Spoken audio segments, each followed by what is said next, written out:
بسم الله الرحمن الرحیم.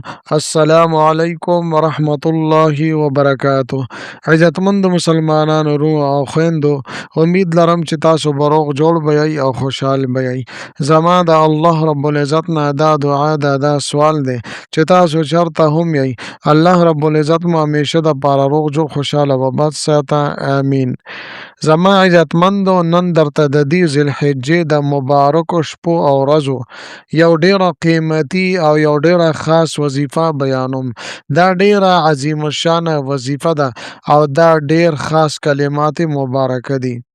په دې مبارکو شپو کې، په دې مبارکو ورځو کې د دې کلماتو مبارکه او ورد او وظیفه تاسو شروع کړئ. کریم رب به د ستاسو ژوند بدل کړي، ځکه چې دا ډېرې مبارکې شپې او ورځې دي د عبادتونو حوالې سره، د دعاګانو د قبولیت حوالې سره. زما عزتمندو، دا ډیره اسانه او ډیره عظیمه وظیفه ده. لازما تاسو په دې مبارکو شپو او ورځو کې دا شروع کړئ. دا داسې وظیفه ده چې دا به د ستاسو ناممکنه حاجتونه، هر قسمه ناممکنه کارونه او مقاصد به په ممکناتو کې بدل کړي. دا داسې وظیفه ده چې دا به تاسو ته ناممکنه په ممکناتو کې بدل کړي. د ستاسو څومره حاجتونه دي، د ستاسو څومره مقاصد دي، په دې هر څه کې به تاسو ته کامیابی ضرور ملاویږي. دا ډېرې مبارکې شپې او ورځې شروع دي.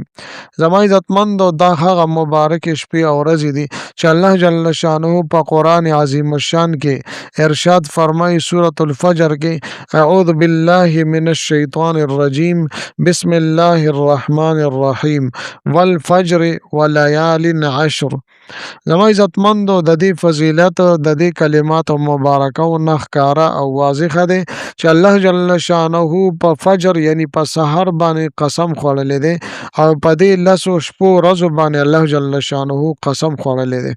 نو زما عزتمندو، چې الله جل شانه په دې باندې قسم خوړلی دی، نو په دې کې به څومره ډېر لوی برکات او کمالات، فواید او اثرات الله جل شانه اچولی وي. لہذا زما عزتمندو، دا ډېر مبارکې شپې او ورځې دي. دا دومره مبارکې شپې او ورځې دي چې په دې کې د قربانۍ عمره اهم عبادت چې سنت عبادت دی، قربانی ده، هغه ټول مسلمانان د ابراهیم علیه السلام د سنتو په یاد کې دا قربانی کوي. دغه رنګې زما عزتمند، دویم عبادت هغه د حج عبادت دی. الله جل شانه په دربار کې حاجیان هغه تللی دي، د الله جل شانه په دربار عالیه کې منتونه کوي، زارۍ کوي، دعاګانې غواړي، عاجزۍ کوي. نو زما عزتمندو، دا ډېر مبارکې شپې او ورځې دي. څومره لوی لوی اهم عبادتونه په دې میاشت کې کېږي. نو زما عزتمندو، تاسو ته دا معلومه شوه چې دا څومره بابرکته او مفید شپې او ورځې دي. رب کریم ته په دې شپو کې د عبادت ډیر زیات خوښ دی. یو سړی د الله جل شانه عبادت کې ذکر اذکار کوي او استغفار وي، د قرآن شریف تلاوت کوي، الله جل شانه ته په دې لسو شپو ورځو کې دا عملیات ډیر زیات محبوب دي.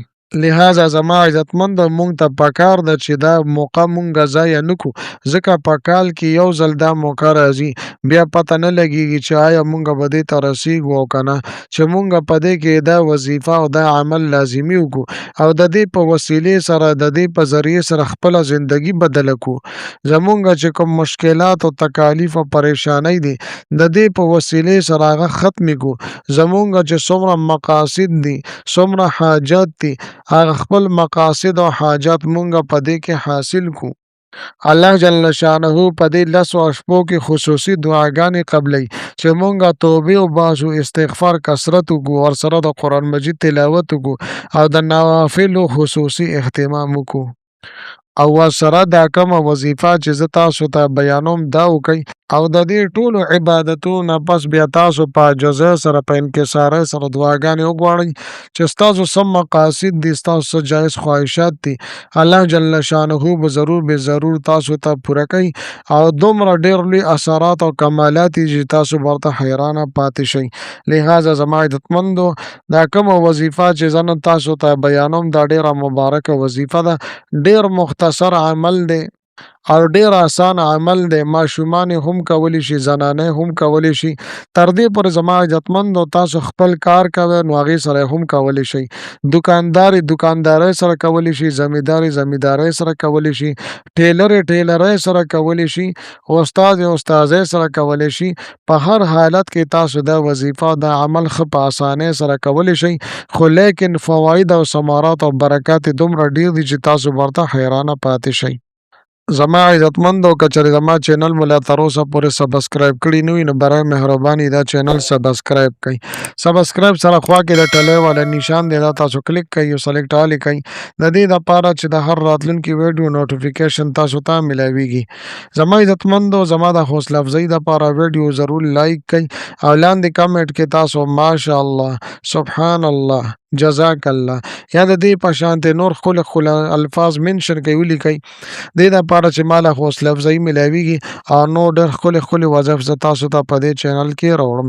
زما عزتمندو هغه کم کلمات مبارکه دي چې تاسو یې ولولئ ستاسو تمام مسایل ورسره الله جل شانه ختم کړي. زما عزتمندو کله چې تاسو دا ویډیو وکتله نو دا ورد او وظیفه تاسو هم په دغه ټیم کې شروع کړئ، خو د دې دپاره څه خاص تعداد مقرر نشته، نه د دې دپاره څه خاص ټیم مقرر شته، بس څه ټیم ستا توجه دیان برابر وي او څه ټیم ته کول غواړئ نو کولی شئ.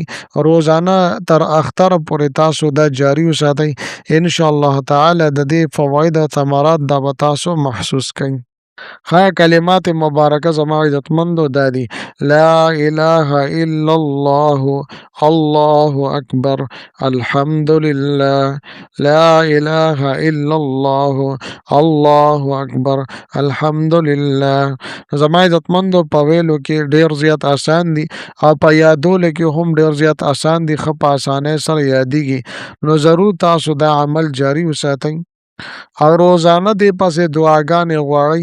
ستاسو د زړه کم مرادونه وي، د ستاسو کمې پریشانۍ، کم مصیبتونه او تکلیفونه وي، د هغې دپاره تاسو دعاګانې غواړئ، انشاءالله تعالی ژوند به مو الله جل شانه بدل کړي. تاسو په کومو مقاصدو کې کامیابي غواړئ، الله جل شانه به تاسو ته کامیابي عطا فرمای کړي. لہذا زما عزتمندو چې کوم خلک قرباني کوي، الله جل شانه د دې قربانۍ خپل دربار عالیه کې قبول او منظور وګرځوي. یا زما عزتمندو داسې وروڼه او خویندې چې هغوی قرباني کول غواړي خو لیکن د هغوی وس نشته، د هغوی طاقت نشته، الله جل شانه دې هغوی ته غیبي اسباب مهیا کړي. یا زما عزتمندو زمونږ هغه وروڼه او خویندې چې هغوی د حج مبارک سفر باندې تللي دي، الله جل شانه دې ورته دا حج مبرور وګرځوي، الله جل شانه دې د دوی دا سعی او کوشش قبول او منظور وګرځوي. د دوی چې کوم دعاګانې غواړي الله جل شانه دې زمونږ په حق کې هم هغه قبول او منظور وګرځوي. لہذا زما عزتمندو دا ډېر مبارک عمل دی، ډېر مختصر عمل دی او ډېر په اسانه باندې یادیږي او هر یو کار سره په اسانۍ سره دا وظیفه کیږي. لہذا چې دا موقع ضایع نه کوئ، په خپله هم دا وظیفه وکئ، خپلو وروڼو دوستانو سره هم د صدقې جاري په نیت سره شیر کړئ.